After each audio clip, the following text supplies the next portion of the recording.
আসসালামু আলাইকুম। সবাইকে স্বাগত জানাচ্ছি বিডিভিউজে। আপনাদের সঙ্গে আছি আমি শরফি দিবা। ভারতের রাজনীতিতে ককরোচ জনতা পার্টি নামটি এখন সামাজিক যোগাযোগ মাধ্যম থেকে মূলধারার রাজনৈতিক আলোচনায় উঠে এসেছে। তবে এটি শুরু থেকেই একটি প্রচলিত রাজনৈতিক দল নয়, বরং একটি ডিজিটাল নাগরিক উদ্যোগ যা একটি বিতর্কিত বিচারিক মন্তব্যকে কেন্দ্র করে আত্মপ্রকাশ করে। কিন্তু খুব অল্প সময়ের মধ্যেই এটি ভারতের তরুণ প্রজন্মের ক্ষোভ, বেকারত্ব, প্রশ্ন ফাঁস, নিয়োগে অনিয়ম এবং অর্থনৈতিক অনিশ্চয়তার প্রতীকে পরিণত হয়েছে। সাম্প্রতিক সময়ে বিভিন্ন স্থানে শিক্ষার্থী ও চাকরি প্রত্যাশীদের বিক্ষোভ, সরকারি চাকরির পরীক্ষায় অনিয়মের অভিযোগ এবং তরুণদের মধ্যে ক্রমবর্ধমান অসন্তোষের প্রেক্ষাপটে ককরোচ জনতা পার্টি নিয়ে ব্যাপক আলোচনা শুরু হয়েছে। সামাজিক যোগাযোগ মাধ্যমে শুরু হওয়া আন্দোলনটিকে ঘিরে ক্রমেই তীব্র হচ্ছে রাজনৈতিক পরিস্থিতি। আরও বিস্তারিত থাকছে ওয়াহিদ ফারুকীর প্রতিবেদনে।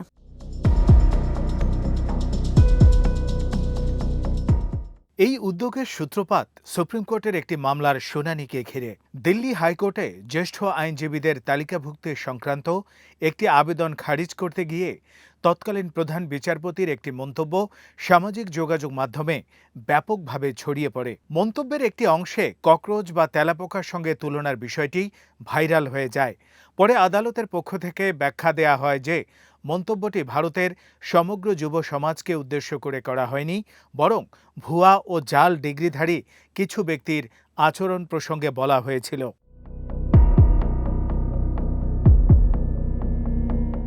কিন্তু ততক্ষণে সেই শব্দটি প্রতিবাদের নতুন প্রতীকে পরিণত হয়।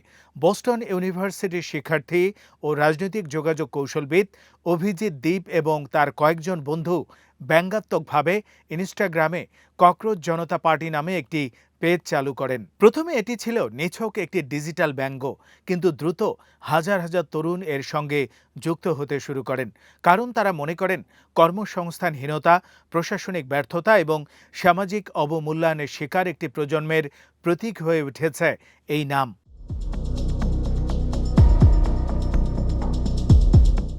ভারতে বর্তমানে যুব বেকারত্ব অন্যতম বড় সামাজিক এবং রাজনৈতিক ইস্যু। প্রতি বছর বিপুল সংখ্যক শিক্ষার্থী বিশ্ববিদ্যালয় ও কলেজ থেকে বের হলেও সেই অনুপাতে কর্মসংস্থান তৈরি হচ্ছে না। সরকারি চাকরির প্রতি আগ্রহ ক্রমাগত বাড়লেও নিয়োগ প্রক্রিয়ায় দীর্ঘসূত্রিতা, পরীক্ষা বাতিল, প্রশ্ন ফাঁস এবং আইনি জটিলতার কারণে চাকরি প্রত্যাশীদের হতাশা তীব্র হয়েছে। বিশেষ করে বিভিন্ন প্রতিযোগিতামূলক পরীক্ষাকে ঘিরে অনিয়মের অভিযোগ বহুবার সামনে এসেছে। অনেক পরীক্ষার্থী বছরের পর বছর প্রস্তুতি নিয়েও অনিশ্চয়তার মধ্যে রয়েছেন। ফলে চাকরি, শিক্ষা ও স্বচ্ছ নিয়োগ ব্যবস্থার দাবিতে তরুণদের ক্ষোভ সামাজিক যোগাযোগ মাধ্যমে দ্রুত সংগঠিত হচ্ছে।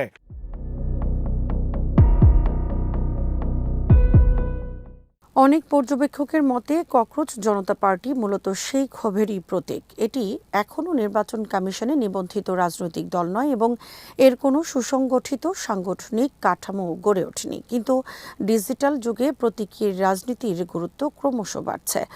অপমানসূচক একটি শব্দকে প্রতিবাদের পরিচয়ে রূপান্তর করার ঘটনা বিশ্ব রাজনীতিতেও নতুন নয়। ভারতের তরুণদের একটি অংশ সেই কৌশলেই নিজেদের অবস্থান তুলে ধরার চেষ্টা করছে।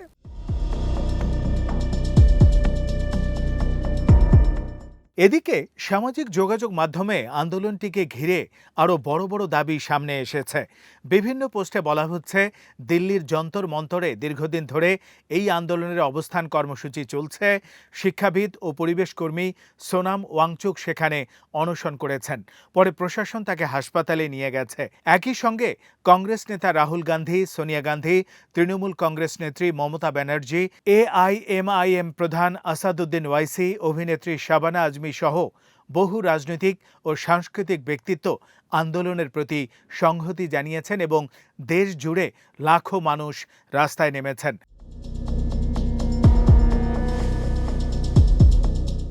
ভারতের নতুন প্রজন্মের মধ্যে হতাশা বাড়ছে।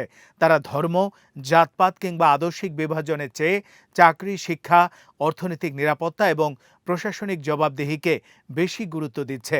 জেনজি প্রজন্মের একটি বড় অংশ প্রচলিত রাজনৈতিক ভাষার পরিবর্তে মিম, ব্যঙ্গ, ডিজিটাল প্রচারণা এবং প্রতীকী আন্দোলনের মাধ্যমে নিজেদের বক্তব্য তুলে ধরছে।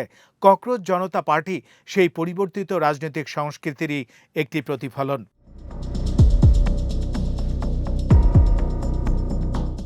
বিশ্লেষকদের মতে সামাজিক যোগাযোগ মাধ্যমে জনপ্রিয়তা আর বাস্তব রাজনৈতিক শক্তি এক বিষয় নয়। একটি ভাইরাল ক্যাম্পেইন জনমত তৈরি করতে পারে, কিন্তু দীর্ঘমেয়াদে রাজনৈতিক প্রভাব বিস্তার করতে হলে সংগঠন, নেতৃত্ব, কর্মসূচি এবং মাঠ পর্যায়ে উপস্থিতি অপরিহার্য। ভারতের মতো বহুভাষিক ও ফেডারেল রাষ্ট্রে জাতীয় পর্যায়ে প্রভাব ফেলতে হলে বিভিন্ন রাজ্যে শক্তিশালী ভিত্তি গড়ে তোলা জরুরি।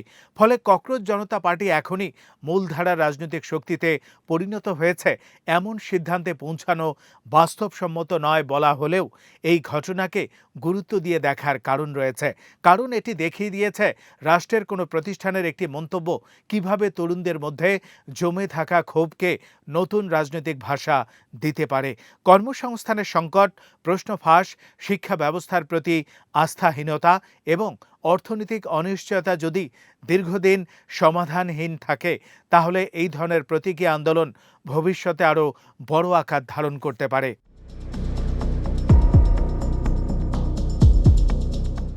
অনেকেই এই পরিস্থিতির সঙ্গে বাংলাদেশের জুলাই আন্দোলনের তুলনাও করছেন। তাদের যুক্তি, বাংলাদেশের মতো ভারতেও সামাজিক যোগাযোগ মাধ্যম তরুণদের দ্রুত সংগঠিত করতে পারে। তবে অধিকাংশ রাজনৈতিক বিশ্লেষক মনে করেন দুই দেশের রাজনৈতিক বাস্তবতা, সাংবিধানিক কাঠামো, দলীয় সংস্কৃতি এবং সামাজিক বিন্যাস ভিন্ন, তাই সরাসরি তুলনা করা কঠিন। বাংলাদেশের আন্দোলন একটি নির্দিষ্ট প্রেক্ষাপটে দ্রুত জাতীয় রূপ নিয়েছিল, কিন্তু ভারতের মতো বিশাল দেশে একই ধরনের আন্দোলন সফল হতে হলে বহুস্তরীয় সামাজিক ও রাজনৈতিক সমর্থন প্রয়োজন হবে।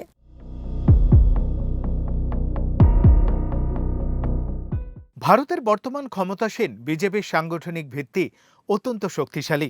জাতীয়তাবাদ, উন্নয়ন, কল্যাণমূলক কর্মসূচি এবং শক্তিশালী নেতৃত্বের ভাবমূর্তি দলটির বড় রাজনৈতিক সম্পদ।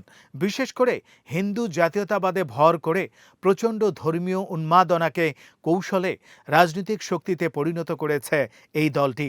ভারতে তীব্র ধর্মীয় শ্রেণীতে বিভক্ত ধর্মীয় বিশ্বাসকে শুধুমাত্র মুসলিম ভীতির উপর দাঁড় করিয়ে কাস্ট সিস্টেমের দগদগে স্মৃতিকেও আড়াল করতে সক্ষম হয়েছে বিজেপি।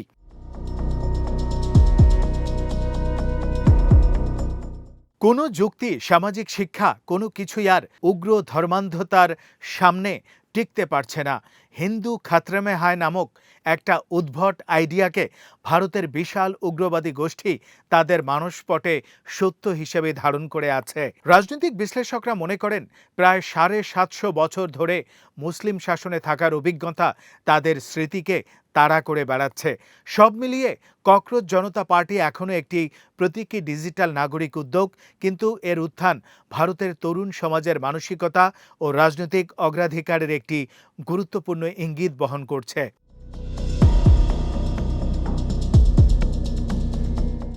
এটি দেখিয়ে দিচ্ছে যে নতুন প্রজন্মের কাছে পরিচয়ভিত্তিক রাজনীতি চেয়ে কর্মসংস্থান, স্বচ্ছতা, জবাবদিহি এবং মর্যাদার প্রশ্ন ক্রমেই বেশি গুরুত্বপূর্ণ হয়ে উঠছে।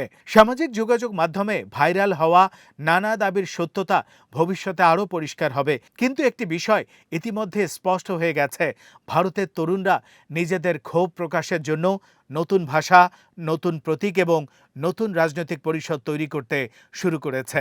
সেই পরিসর শেষ পর্যন্ত মূলধারার রাজনীতিকে কতটা প্রভাবিত করবে তা নির্ভর করবে আন্দোলনের বাস্তব সাংগঠনিক শক্তি, জনসমর্থন এবং রাষ্ট্রের প্রতিক্রিয়ার ওপর।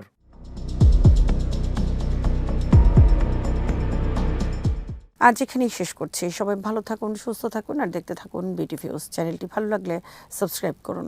সংযুক্ত থাকুন আমাদের ফেসবুক পেজে। আল্লাহ হাফেজ।